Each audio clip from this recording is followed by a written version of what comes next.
When Marcus Chen posted that photo mocking Filipino street food, calling it roadside mystery meat, he had no idea it would go viral for all the wrong reasons. 6 months later, that same food critic was standing in an hour-long line, desperately trying to get a taste of what he once ridiculed. This is the story of how one man's prejudice turned into obsession, and what the Filipino community taught him about respect, culture, and eating humble pie. Meet Marcus Chen, 28 years old, living in San Francisco, with over 500,000 followers on Instagram. Marcus had built his entire brand on being brutally honest about food. He called himself the real food critic, and his followers loved him for it. No sugarcoating, no fake positivity, just raw, unfiltered opinions. Marcus grew up in the San Francisco Bay Area. His parents owned a successful tech startup. He went to culinary school, dropped out after a year, and decided he could make more money criticizing food than cooking it. And he was right. Sponsorships rolled in. Restaurants sent him free meals. He had become somebody in the food world. But here's the thing about Marcus. He had a blind spot the size of California. He only respected what he already knew. French cuisine? Exceptional. Italian? Magnificent. Japanese? Revolutionary. But anything outside his comfort zone, anything that didn't fit his narrow definition of good food, he dismissed. And he did it loudly. It was a Saturday afternoon in June. San Francisco's Filipino Cultural Festival was in full swing at Yerba Buena Gardens. Thousands of people, Filipino families, music, dancing, and rows upon rows of food vendors. The smell of grilled meat, garlic rice, and sweet pastries filled the air. Marcus wasn't there to appreciate anything. He was there for content. His girlfriend Nicole had convinced him to go. "It'll be good for your platform, babe. Show some diversity." Nicole was half Filipino, though Marcus conveniently forgot that detail most of the time. As they walked through the festival, Marcus pulled out his phone. He started filming the food stalls, fish balls frying in hot oil, kwek with their bright orange coating, vendors grilling isaw, the intestines perfectly charred and glistening. A woman carefully arranging balut, the fertilized duck eggs that are a Filipino delicacy. Marcus made a face. "This is interesting," he said to the camera, his tone dripping with sarcasm. Nicole shot him a warning look, but he ignored her. He took photos, zoomed in on the isaw. "Mystery meat on a stick, anyone?" He laughed. That evening, Marcus posted a carousel of images. The caption read, "Went to a Filipino festival today. Hard pass on the mystery meat skewers and whatever these orange ball things are. Why do people eat this stuff? I'll stick to real food. Hashtag food critic. Hashtag keeping it real. Hashtag no thanks." Nicole saw the post an hour later. She called him immediately. "Marcus, take that down, now." But the damage was already done. The post had 5,000 likes and hundreds of comments. Marcus thought it was performing well. He didn't bother reading the comments. By the next morning, everything had changed. The Filipino community had found his post, and they weren't just upset, they were organized. The comment section exploded with thousands of responses. People weren't just defending the food, they were educating.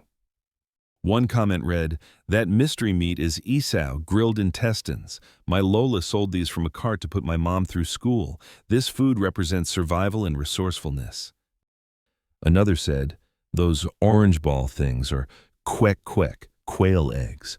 I ate these every day after school in Manila with my best friends. This isn't just food to us, it's childhood memories." A Filipino chef with 2 million followers, Anthony Reyes, quoted Marcus's post. "This is what ignorance looks like. Filipino food has centuries of history, influences from Malay, Chinese, Spanish, and American cultures. Every dish tells a story of resilience. This man calls himself a food critic but knows nothing about food." The post spread beyond social media. Filipino Americans across the country shared it, expressing hurt and frustration. Local news picked it up. Food blogger mocks Filipino cuisine at cultural festival. Marcus's sponsors started pulling out.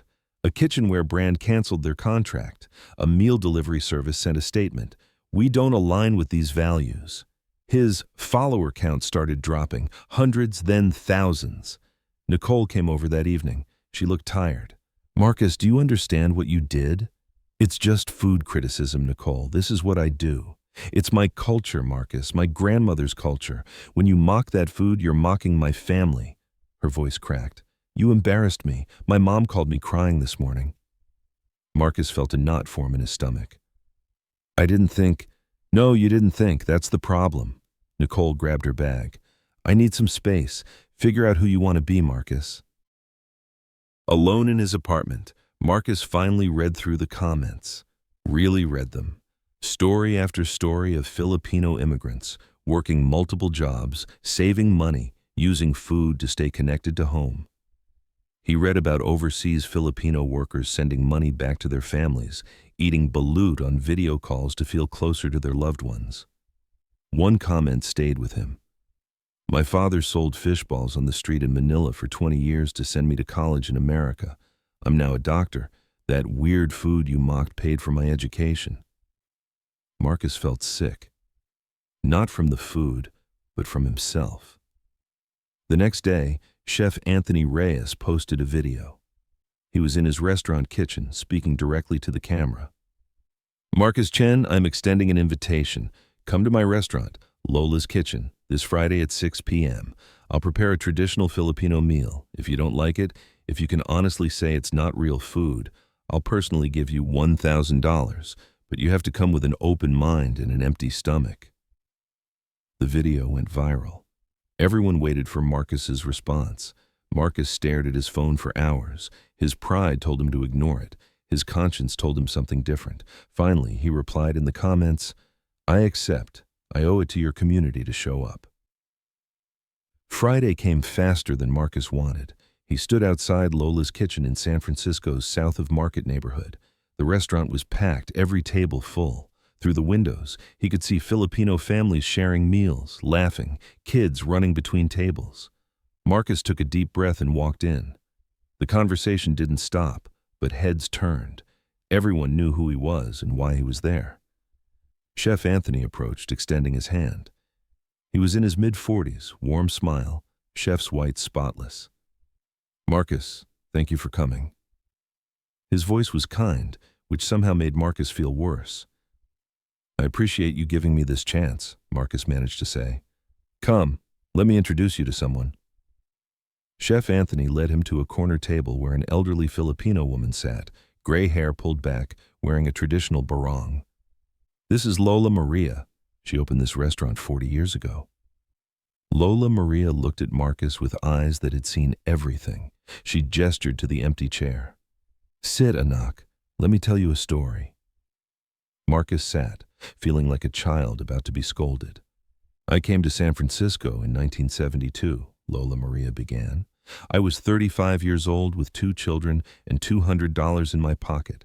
My husband had died, and I needed to build a life. Her English was accented but clear.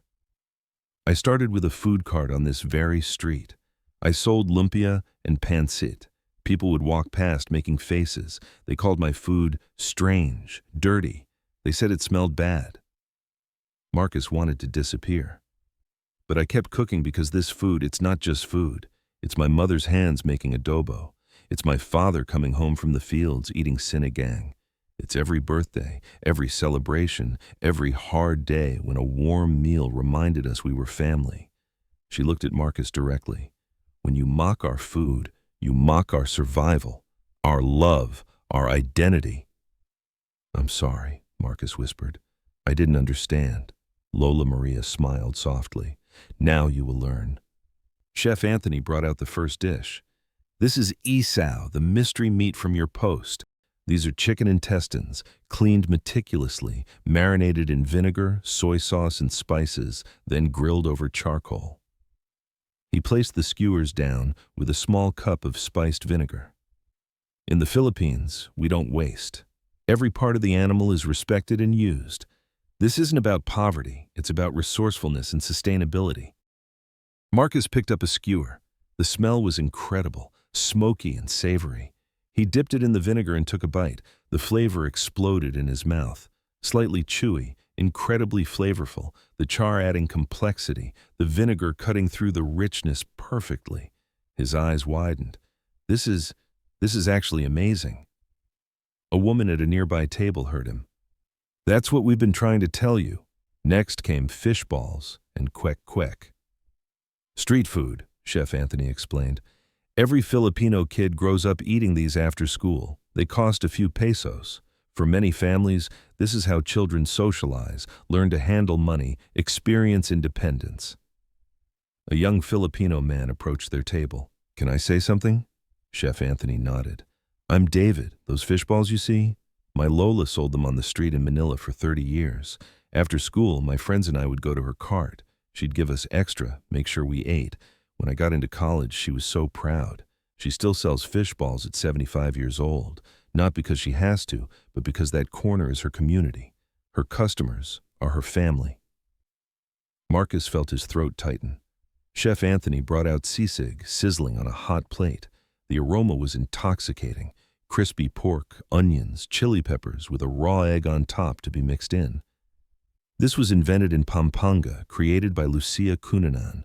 It's now one of the Philippines' most iconic dishes.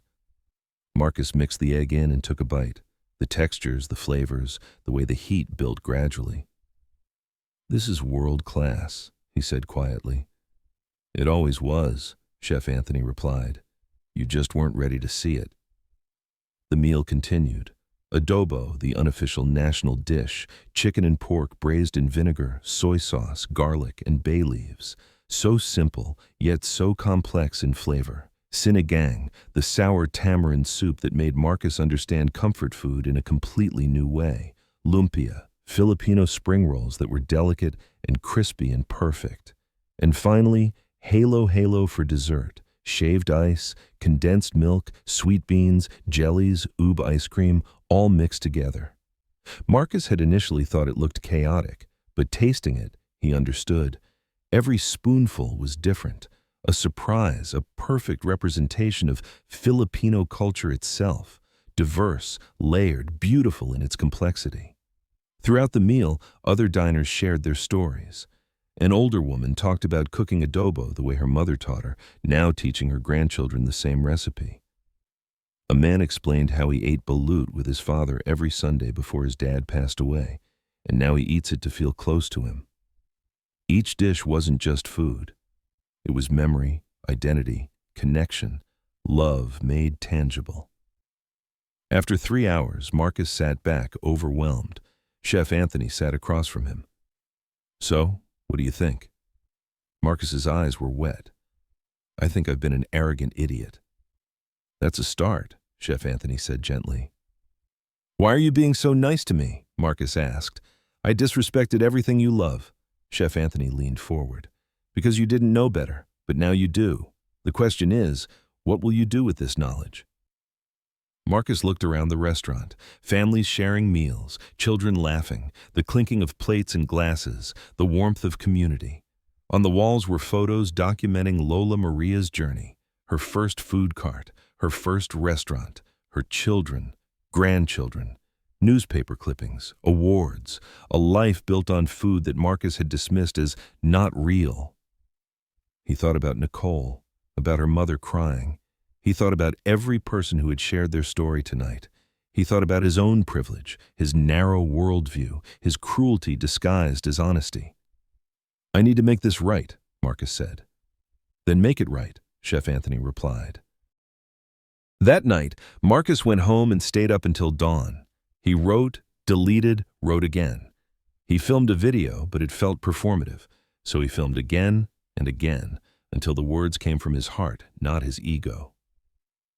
The next morning, he posted a 10-minute video. No fancy editing, no background music, just Marcus sitting in his apartment, being honest for the first time in years. "My name is Marcus Chen, and 6 days ago, I posted something incredibly hurtful and ignorant about Filipino food and culture. I want to apologize, not because I lost sponsors or followers, but because I was genuinely, deeply wrong." He explained everything. Meeting Lola Maria, hearing the stories, tasting the food, understanding what he had mocked. "I called myself a food critic, but I knew nothing about food, because food isn't just taste. It's culture, history, survival, love, identity. I disrespected all of that because I was too arrogant to learn." He paused, his voice breaking. "To the Filipino community, I am profoundly sorry. You didn't deserve my ignorance. Your food is extraordinary, your culture is beautiful, and I have so much to learn." He ended the video with a promise. "I'm going to do better. I'm going to learn. And I'm going to use my platform to elevate the voices and foods I once dismissed. This is just the beginning of my education." The video went viral, but differently this time. Comments poured in, many from the Filipino community. Some were still angry, which Marcus understood, but others were gracious, offering to teach him more, inviting him to learn. Nicole called him that afternoon. "I saw your video." "I meant every word," Marcus said. "I know you did. That's why I called." They talked for 2 hours, about her grandmother's cooking, about growing up between two cultures, about the pain of watching someone you love dismiss a part of your identity. Marcus listened, really listened for the first time. "I want to make this right, Nicole, not just for us, but because it's right." "Then prove it," she said. "Not with words, with action." Marcus reached out to Chef Anthony. "I want to learn, really learn. Can I volunteer at your restaurant? I'll wash dishes, prep ingredients, whatever you need." Chef Anthony was quiet for a moment. "Come Monday, 6 a.m., we prep for service." For the next 6 months, Marcus showed up at Lola's kitchen 4 days a week. He started by washing dishes, taking out trash, doing the unglamorous work. Slowly, the staff began to trust him. They taught him to clean isaw properly, to roll lumpia with the right tightness, to know when adobo has reduced enough. He interviewed Filipino families, recorded their stories, learned about different regional cuisines, Kapampangan food, Ilocano specialties, Bicolano dishes heavy with coconut and chilies. He learned that Filipino food wasn't monolithic but beautifully diverse. He traveled to the Philippines, spent 3 weeks in Manila, Pampanga, and Cebu. He ate at street stalls, home kitchens, and fine dining restaurants. Each meal was a revelation. He met the fishball vendor who had worked the same corner for 40 years. He learned to cook sinigang from a grandmother in Quezon City. He understood why food mattered so deeply. Marcus started a documentary series called Eating Humble Pie, a journey through Filipino cuisine. But unlike his old content, this wasn't about him. He centered Filipino voices, elevated Filipino chefs, gave credit where credit was due. The first episode profiled Lola Maria. The second featured street food vendors in Manila. The third explored how Filipino immigrants kept their culture alive through food in America. Each episode was watched millions of times. Marcus used his platform differently now. He called out restaurants that appropriated Filipino food without credit.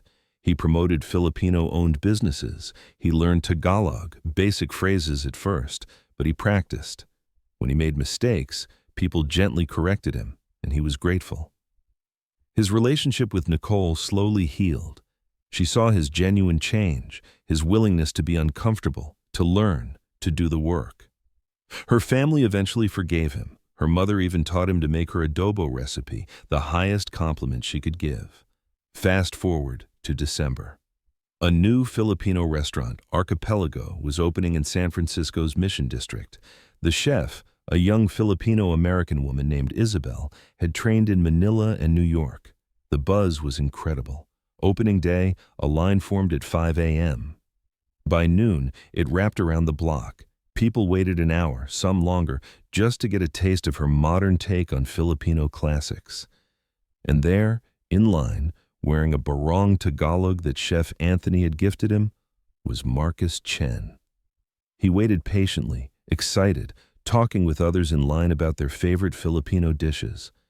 A young woman recognized him. "Hey, aren't you that guy who posted that thing about Filipino food?" Marcus smiled. No defensiveness, just honesty. "Yeah, that was me. I was ignorant and disrespectful, but I learned. Now I can't get enough of Filipino cuisine. I'm out here like everyone else, waiting for the best food in the city." The woman smiled back. "Character growth. I can respect that.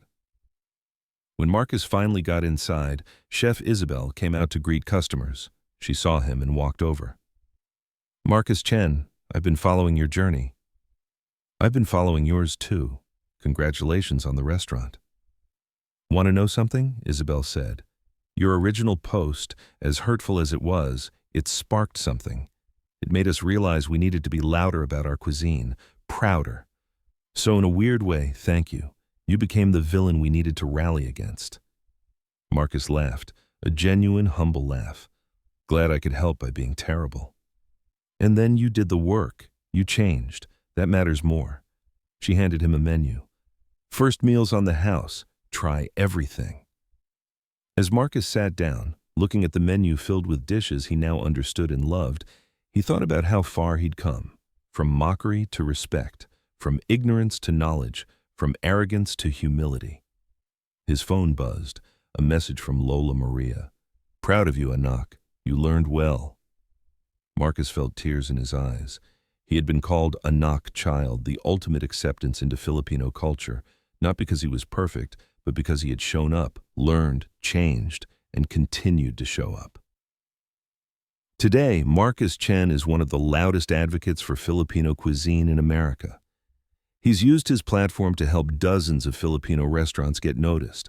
He's partnered with Filipino organizations to combat food discrimination. He's funded scholarships for Filipino culinary students. But more than any of that, he learned the most important lesson. Every cuisine deserves respect. Every dish carries culture, history, struggle, and love. And being a real food critic isn't about tearing things down. It's about building bridges, facilitating understanding, using your voice to elevate others. Marcus still posts food content, but now, when he approaches unfamiliar cuisines, he leads with curiosity, not judgment. He asks questions, he listens to stories, he acknowledges what he doesn't know. Lola Maria passed away last spring at 83 years old. Marcus spoke at her funeral, standing beside Chef Anthony and dozens of people whose lives she had touched. She taught me that food is love, Marcus said, and love requires respect, humility, and an open heart. Her restaurant remains open, run by her children and grandchildren. Marcus still volunteers there once a week, maintaining the connection that changed his life. On the wall, next to photos of Lola Maria, is a photo of that first dinner. Marcus, Chef Anthony, and Lola Maria, the beginning of his transformation. Sometimes growth comes from our worst moments. Sometimes we need to be completely wrong to learn what's right. Marcus's story reminds us that it's never too late to change, to learn, to do better. But change requires more than an apology. It requires action, humility, and genuine effort. Every cuisine has a story. Every dish carries someone's history, someone's heart.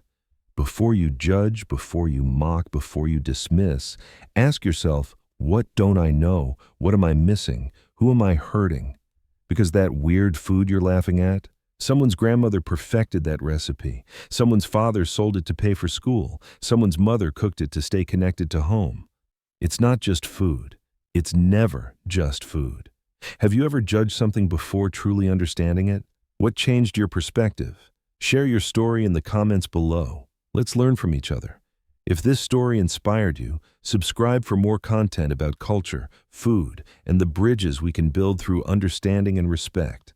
And the next time you see a cuisine you don't understand, remember Marcus's journey. Approach with curiosity, not judgment.